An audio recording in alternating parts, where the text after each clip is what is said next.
In 2007, Israeli Prime Minister Ehud Omer wanted to bomb a nuclear site under construction in Syria that he claimed was months away from developing a nuclear weapon. Sound familiar? The US was against it, of course, George Bush at the time, but Israel did an oopsie once again and covertly bombed it anyway. Welcome to another episode of Political Newbie. I'm Noah Clark, and this is a space for newbies to politics like me, a super average citizen waking up from a dream and simply trying to make sense of the mess that I find myself in, and I thank you for joining me. So I started this podcast on April 7th, a little bit over a month ago, as an outlet to channel some of my energies because I was completely overwhelmed by all the things that I was discovering, the healthcare crisis, the wars, the corruption, the censorship campaigns. It was endless, right?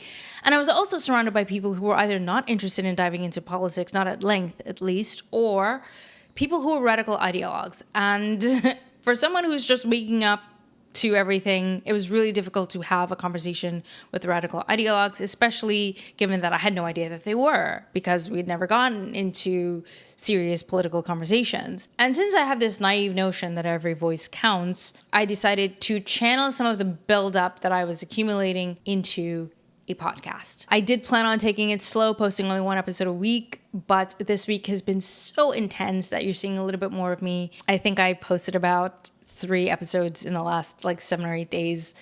So some of the things that are going on, the Iran negotiations are at a standstill, which at first, at the first 3 or 4, we thought, oh, maybe Donald Trump is trying to sue for peace.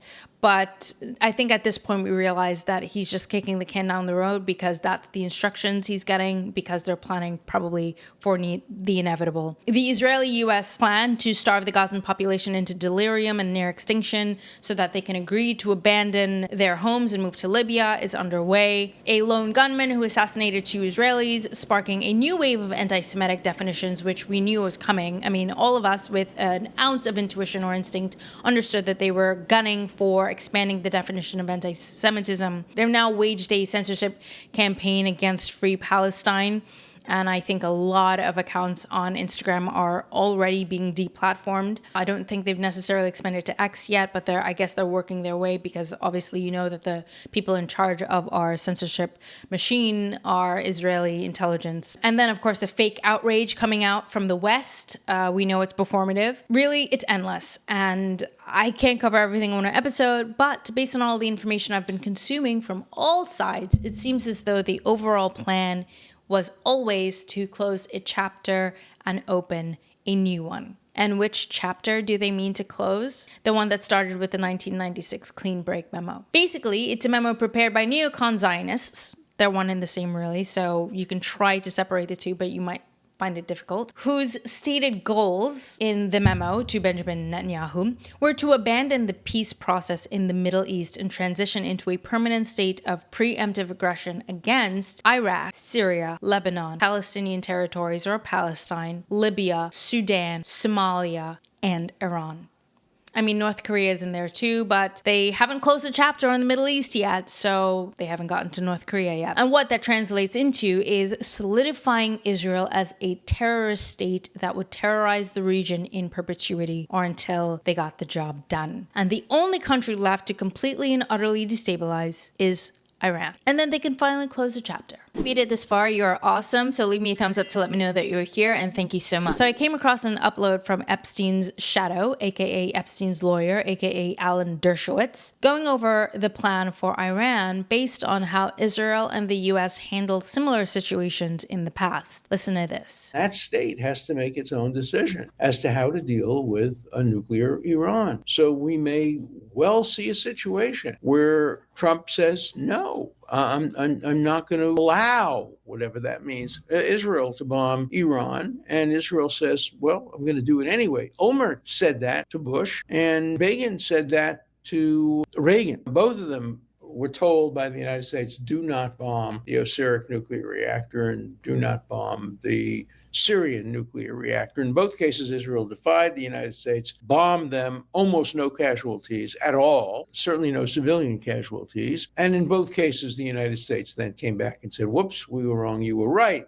Thank you for destroying Iraq's nuclear capacity, because when the United States went in, obviously they didn't face a nuclear weapon. And thank you for destroying Syria, because if Syria had a nuclear bomb, you can just imagine what it would have done when Assad was chased out of office. Okay, he doesn't go into detail here about these two incidents that he's talking about, so I did some digging. In 1981, Israel's Prime Minister Menachem Begin claimed that Saddam Hussein was close to acquiring nuclear weapons and wanted to preemptively bomb Iraq's nuclear sites. Reagan said no, but Israel did it anyway. Turns out, Israel was wrong about Iraq being close to developing nuclear weapons.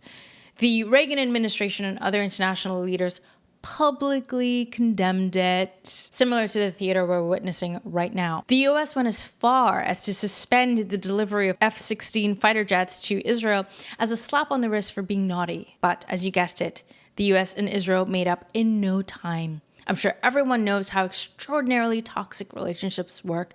The breakups are always temporary. For the next 20 plus years after Israel blew up Iraq's nuclear sites in 1981, Israel kept instigating the US to get militarily involved in the Middle East, accusing Hussein of restarting its nuclear program. But, you guessed it, there was literally no evidence of that. So much for Israel's superior intelligence. Then 9/11 happened. We launched wars in the Middle East, and it turned out that Israel was wrong. Again, there was no weapons of mass destruction. In 2007, Israeli Prime Minister Ehud Omer wanted to bomb a nuclear site under construction in Syria that he claimed was months away from developing a nuclear weapon. Sound familiar? The US was against it, of course, George Bush at the time, but Israel did an oopsie once again and covertly bombed it anyway. Now, the public didn't have confirmation that it was Israel until 2018 when the files were declassified, but I'm sure it was declassified not because our governments care about transparency, but because Israel wanted to flex and inspire fear in its neighbors. They wanted to communicate that they will do anything and get away with it. Do you know what this is starting to sound like, though? When Israel did a whoopsie and dropped a bomb on the USS Liberty, Israeli intelligence keeps getting shit wrong on purpose. Big ship with all the US flags on it was actually a US ship. How did they get that wrong? All of its intelligence was wrong since 1981, and it dropped bombs in the Middle East unprovoked anyway. It failed to stop October 7th by accident. It murdered hundreds of its own citizens on October 7th when the Hannibal Directive order was issued by accident. So many intelligence failures, and yet the West continues to rely on Israelis' intelligence to handle business in the Middle East. 54 years of consistent and documented intelligence failures, and they're still ranked highly in intelligence. Madness. So what do you think the plan is for Iran now? Another whoopsie, we dropped a bomb on Iran's nuclear sites. The same architects, or their proteges who've been advising US presidents back then, are advising them now, which is why the playbook is the same and always has been. It has been working for them for decades, so they're going to play it out until it fails. Is Iran being held in negotiations so that it's forced to not make any preemptive moves while the US and Israel are advancing their goals in Gaza? Because we all know Russia had a red line, NATO. Iran has a red line, enrichment. Neither will budge. So the White House is insulting our intelligence on purpose every time it comes out singing this song of talks with Iran. This is a move to stall, and it seems like there's going to be an inevitable outcome. Think about it, right? They've spent a very long time dreaming of this moment, and now that they've probably completed their underground cities, instigating World War III does not seem like a terrible idea. Think about a time when you felt obsessed about getting something or accomplishing a goal. I don't know, like visiting a particular place or meeting a celebrity crush or getting your dream job or your dream gig. And think about how easy it was for someone to persuade you against it. Especially if you believed you'd likely get what you wanted without a steep penalty, and you'd be a hero amongst your peers if you were badass enough to remain steadfast in your commitment and not buckle under any outside pressure to abandon your dream. Think about that time in your life when you were that obsessed with getting something. BB, the West, the Big Bangs, whoever you want to call them, are just as committed to their dreams as you are to yours. To them, their sinister dreams of death, destruction, and building skyscrapers over it are just just as exciting as your pursuit of a dream job. Years ago, our parents and grandparents didn't have the internet or social media, so they had no idea. They had no way of getting information outside the Zionist-approved messaging that was printed or broadcasted. Here's what's fascinating me as I am exploring and doing all of this research. I find that the pattern is so obvious now when you look at historical record and you're looking at,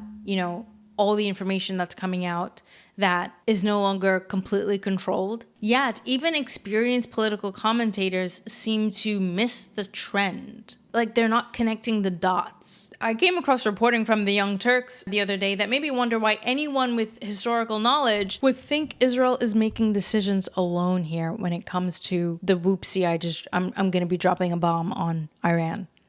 Listen to this. The new intelligence shows that Israel is in fact preparing for a possible strike on Iran's nuclear facilities, even as the Trump administration pursues diplomatic means to get a new nuclear deal to prevent Iran from building nuclear weapons. And now as Trump tries to secure a second nuclear deal, you have Israel thinking, maybe we do a strike anyway. And then after we do a strike, what choice does the United States have? Of course they're gonna help us. Thus far, Trump has stuck to the policy of diplomacy. And guys, regardless of what you think about Trump, he should be given kudos for that, because the positive reinforcement might work, right? If he does something that we want, that we think is a good thing, cheering him on might encourage him to keep going in that direction. But we'll see, because Trump is easily swayed. He's very impressionable. He can turn on anyone at any given moment.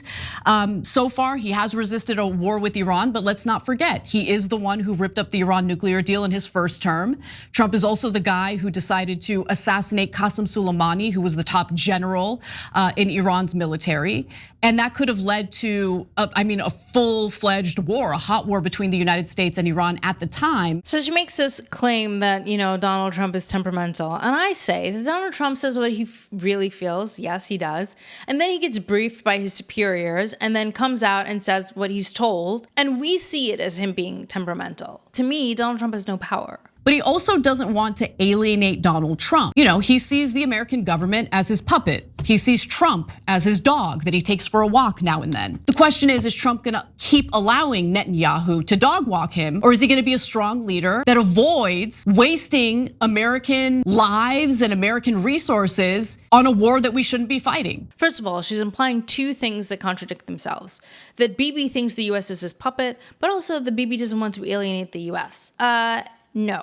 If the US is Bibi's puppet, he doesn't care about alienating the US and will do whatever he wants because the US is his puppet and will ultimately comply, as they've always done. So you've got experienced commentators asking questions that, to me as a newbie, we should already be ahead of. But perhaps I'm simply too new to this to see what people like her are grappling with or what they're trying to avoid with this level of uncertainty. Or is there simply an irreconcilable flaw in human perception which transcends intelligence and experience, which ultimately prevents people from recognizing patterns in real time?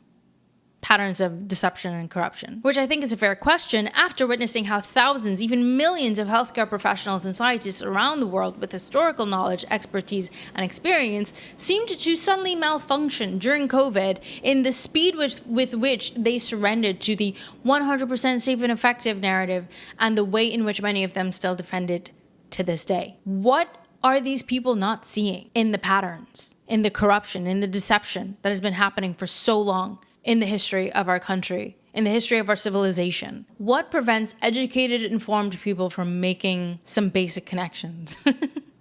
First of all, I'm calling it basic because I guess I'm just so biased about how corrupt our government is. Obviously, I've been triggered by COVID. I've been so triggered. I just don't have any faith that history is not repeating itself. In the case of COVID, some of them are probably bought, sure. But certainly there are many people who aren't bought and still believe these weird narratives that are void of facts. So my question regarding the irreconcilable flaw in human perception can either be that of an ignorant newbie, or there may very well be an irreconcilable flaw in human perception. One that blinds us to patterns, even if they're punching us dead in the face. So again, Why does everyone keep saying that Donald Trump doesn't want war with Iran? The US, the military-industrial complex, the Zionists, what's the difference, right? They've all been salivating to go to war with Iran for decades.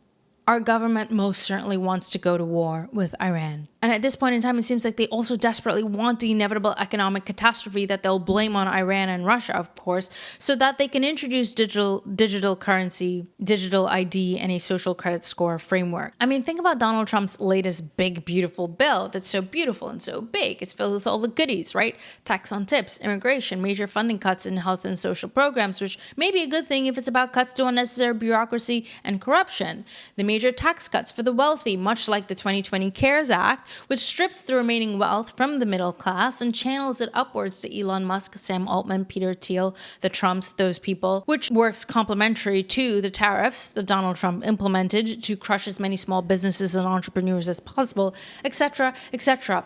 But the best and most attractive part is this tiny little section buried in Part 2, Section C of the bill, which states that no state or political subdivision may enforce any law or regulation regulating artificial intelligence models, artificial intelligence systems, or automated decision-making during the 10-year period beginning on the date of the enactment of this act. Basically, no state will be able to introduce any laws that restrict application of AI systems, software, or tools that make decisions or take actions automatically, meaning algorithmically. The big beautiful bill, the infrastructure for total algorithmic control. Censorship by algorithms, healthcare decisions by algorithms, loan decisions by algorithms, algorithms programmed by Israeli intelligence and ex-IDF soldiers, people who have been conditioned from birth to see all non-Zionists, including Jews, as animals worthy of Amalek. I didn't even bother looking into what that word means. I got the gist of it from what everyone's talking about. And it's not just the psychopathy of the people programming the AI that is about to take over. It's the obsessions of the people writing the laws that will govern these systems. And here's a glimpse of the mindset that will program the AI systems about to govern our lives. Listen to Congressman Randy Fine respond to 2 deaths by calling for nuclear genocide. The fact of the matter is the Palestinian cause is an evil one. Yeah, and Congressman, there is a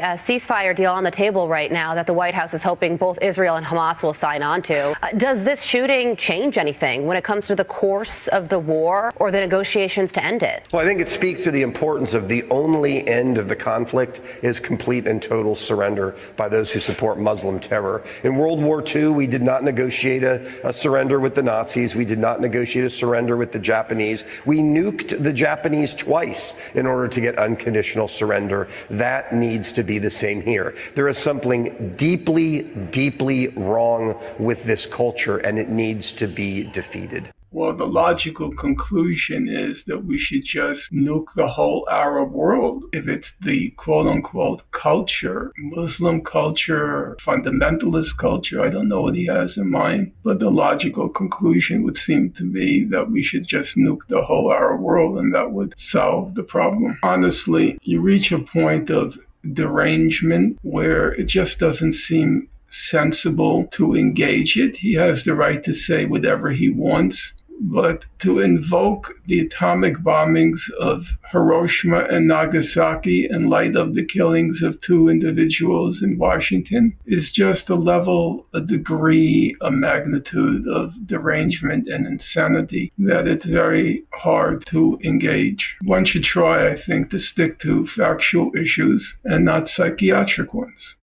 The thing is, Mr. Finkelstein, we cannot ignore it because these are the people who will be instrumental in deciding how AI algorithms treat dissent. The very fact that people like Randy Fine have been in powerful positions is the reason why we're in a position where the world allowed a live stream genocide to take place and is still allowing it. And I feel like we're not meant to connect all the dots and see how the grand plan is coming together. But the part that terrifies me the most is this Alex Jones interview I stumble upon with Jay Dyer, who talks about the anti-humanist goal of the elites to infuse AI into our governments.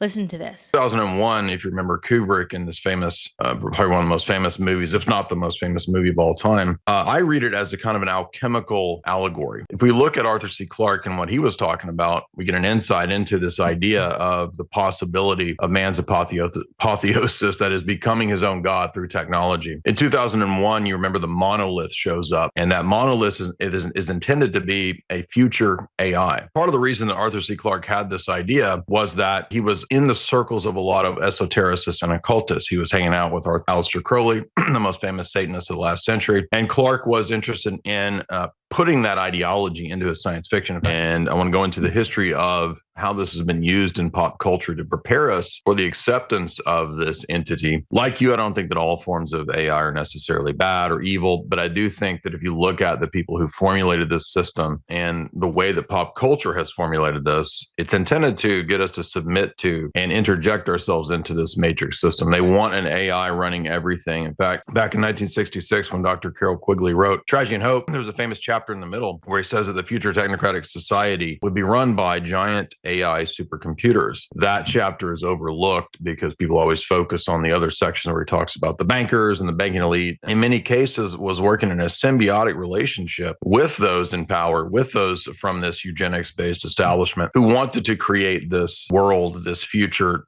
technate, as some call it, that would ultimately be anti-human. To me, it seems clear that this is the vision that the elites, the big banks, the think tanks, the Zionists, all these people are after. The elites have been documenting it in their writings going as far back as the 60s and probably earlier.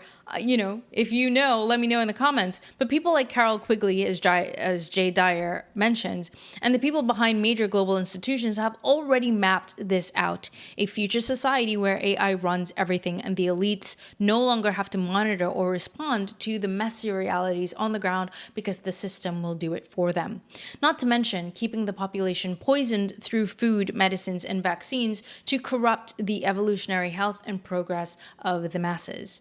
We're basically living through an installment of the Hunger Games right now. If the Hunger Games were a live-streamed global event, this moment in history would be the 6th installment. And the irony isn't lost on me, but I'm saying it would be the Hunger Games even if our world leaders weren't shamelessly weaponizing starvation against the population in Gaza. But I think history and pop culture has demonstrated that they always entertain themselves by dressing up their plans in movies and books, don't they? So let's take a recap on Operation Gideon's Chariot, which they've been planning for years and was supposed to go into effect before Donald Trump ended his Middle East tour, but the start date got pushed and is now supposed to go into full effect any minute now. Here's a recap on that. Israel presented Hamas with an ultimatum. If you don't accept our proposal by midnight on Sunday to release all the hostages and to remove Hamas from Gaza, Gideon's Chariots, the operation of the IDF, will be unleashed. That is happening today. Let's hear what this means from Israel's Prime Minister. As we promised, we launched a huge campaign against Hamas, Gideon's Chariot. The IDF forces are entering the operation with full force. The goal is the same, to destroy Hamas and to release our hostages. Two goals that are interconnected, and we will achieve both. That is the thing. Yes, I also heard that every day the media continues to say it is impossible to win. Do it again. How is it possible to stop this thing already? We did not achieve victory over Hezbollah. We did not achieve victory over Assad. We did not win in other places. I cannot explain everything. Of course, we have great challenges. We have Iran. We also have Hamas. We understand that. But we will complete the victory that we set as a goal in the Gaza Strip, and it will be achieved in its entirety. All freedom, all of us. So I actually had a different interpretation than what they offered in this video. So I just read out the interpretation because it was actually a little bit more clear, the interpretation that I got, than what was presented in this video. And I hope everyone can realize by now that he cannot stop.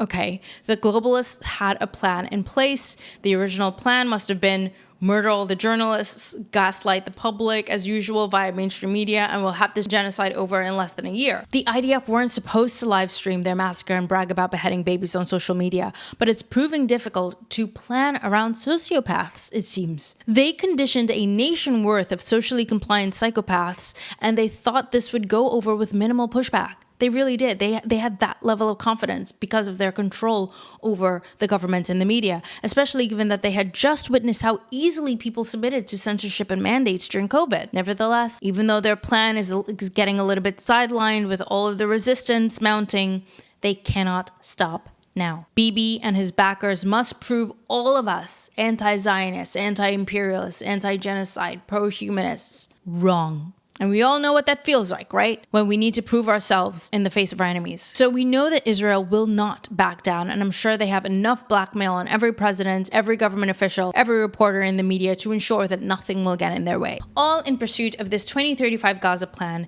which was outlined in the Jerusalem Post a year ago, literally May 2024. I'm not kidding you. The humanitarian aid crisis, Operations Gideon Chariot, the whole thing. Listen to this from Colonial Outcasts. The Gaza 2035 plan is inherently, essentially keep a portion of the Palestinian population there, turn it into an energy tech hub, but also like a real estate, hub for all these private companies to come into Gaza. We're already seeing the privatization of Gaza, even through this aid and all these private security companies that are now inside Gaza. And we've even seen Trump, who essentially came out and said back in January, and all the videos that he was making, the AI videos about, how it's going to turn into like the Dubai of the second Dubai essentially of the region. And they're going to be using the Palestinians, who will still be stateless, as a form of cheap labor. And then they're going to be connecting these sort of it's going to be like this digital strip that they want to establish in order to combat China, etc. So connected to the AI deals, etc., that Saudi Arabia has agreed to with Trump. But I mean, if you're looking at the Gaza 2035 plan, it does look increasingly like this is really what they're trying to get. So, but to do this, you do need to eliminate the Palestinian resistance as much as possible. Again, I don't think it's possible, but that's what they're testing for. And you need to have formal normalization of diplomatic relations with all the Gulf states. If we look at the Gaza 2035 plan, from crisis to prosperity, Netanyahu's vision for a Gaza 2035 revealed online, it's basically a plan and a document that establishes a free trade zone on the Gaza Strip, the Gaza Marine Basin, a new port in Al Arish, and an airport. So, and there are 3 steps to the success. And we're kind of seeing them try to echo a lot of this. So first step. Yeah, look at it. Titled humanitarian aid is planned to last 12 months. Israel will create safe areas free of Hamas control, starting in the north and slowly spreading south. Presumably, now these safe zones will be secured and aid will be distributed through U.S. private military contractors. During this stage, a coalition of Arab countries, Saudi, UAE, Egypt, Bahrain, Jordan, and Morocco, will apportion and supervise humanitarian aid in the safe areas. Gaza Palestinians will run the safe zones under supervision of Arab states. Phase 2, next 5 to 10 years, is the plan is to move Israeli security responsibility to Israel, while the Arab coalition will create a multilateral body called the Gaza Rehabilitation Authority to oversee the reconstruction efforts and manage the Strip's finances. Stage 3 is termed self-governance, would see Israel retain the right to act against security threats, and power would be slowly transferred to either local Gaza government or a unified Palestinian government, the PA, which of course Israel would love because the PA is an extension of the occupation. Of course, it says, however, this is contingent on the successful de-radicalization, and demilitarization of the Gaza Strip and subject to agreement by all parties, which will never, ever happen. Which will never happen. Yes, that sounds really hopeful. But as you can see, they've already detailed all of this last year, May. I don't know why people are acting brand new like they didn't see this coming. And I didn't see this coming because I wasn't paying attention last May. But all the people who were paying attention, all the people with experience, didn't they see this coming? So what? The plan is to turn Gaza into an AI hub to compete with China. And if you want to watch the full episode to the Colonial podcast, I will have a link to it in my description. The crazy twist to all of this destruction and carnage in service to the anti-humanist elitist utopia is that the rest of us, regardless of our political affiliation or our loyalties, will be subjugated to algorithmic policing designed by ideological psychopaths on either end of the spectrum, which means that we will all be targeted. Yeah. Well, before I go, I do have some good news that gave me a tremendous amount of hope, and I hope will do the same for you. There are a growing number of anti-Zionist lawyers rising in the ranks to defend people who are being criminalized by our governments, and they're on fire. Here is a British lawyer, Frank McGuinness, who has had massive success against Zionism simply because it cannot be legally disputed that Israel is an apartheid, racist, ethno-fascist state, and I think this message is a mood booster closer. Take a listen. Zionism is in crisis, but we must ensure that we make this the terminal crisis of Zionism by continuing to diligently confront Zionism wherever we can. And in my case, that means going into court and saying with all humility, but without flinching and without compromising on what my clients want me to say, that Zionism is a racist ideology. It's the ideology of an apartheid regime that's committing a genocide. It views Palestinians as a racial threat to the demographic purity of its desired ethno-state. And any human with a conscience, and certainly any judge imposing any law that claims to take human rights and anti-racism seriously, needs to acknowledge that in their actions and their judgments. It's not that difficult. And I hope that we can increase the capacity. There are some formidable lawyers in Germany doing really vital work about this issue. I know Alexander Gorski personally. He's a friend of mine, a formidable lawyer. He's got staunch anti-Zionist politics, and he just goes into court and like some of us in Britain and a growing number of lawyers are just, it's not that difficult. I feel as though a lot of people who maybe they say they're on the left, maybe they say they're pro-Palestinian, they haven't got the memo. It's open season on the ideology of Zionism. It's not capable of defending itself, right? And so all we should do is go into whatever forum we have access to, whether that's just talking to your relatives or talking to your trade union, talking to your colleagues at work, or if you're a lawyer going into court, blows that other anti-Zionists are landing against the fascist ideology of Zionism and its apartheid state are doing so much damage that they have to increase these repressive mechanisms, because the words that come out of your mouth, merely reporting on the facts of what is happening on the ground, are doing so much damage that is why they have to try and repress you. Humanity is going to win. We're going to overthrow Israel. It's going to collapse, and we're going to replace it with something beautiful, a one state in which Jews and Palestinians and everyone can live together in peace. I really believe that. And we're going to overthrow imperial capitalism. Like, I don't want to live in a world where it's allowed to continue existing. I just think fundamentally we should be more ambitious than to allow this obnoxious system, and again, it's not just so-called Israel, right? It's the entire system of social relations that allowed all these so-called nation states to sit by and participate. Zionism is so weak right now. Now is the time to speak up and take risks in support of Palestine.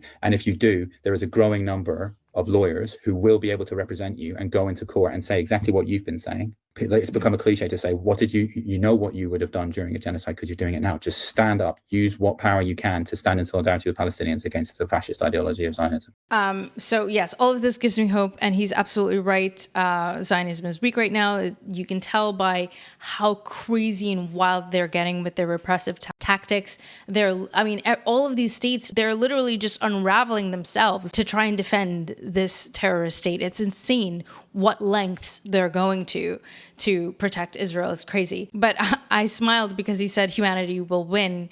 And I think overall humanity will win. That's why we just have to keep doing whatever we can, whatever little we can, to keep the conversation going, not silence ourselves, not let their repressive techniques get us. And honestly, if we self-censor, if we repress ourselves, then we might as well be in their prison, whichever prison they want to put us in. Because to be repressed and to be silenced is in itself torture. So acquiescing to their BS is torture, is all I'm saying. Anyway, you heard him. Keep speaking up. So that'll be all for me today. If I don't see you in my comments, please leave me a thumbs up to let me know that you're here, and I can't wait to see you in my next episode.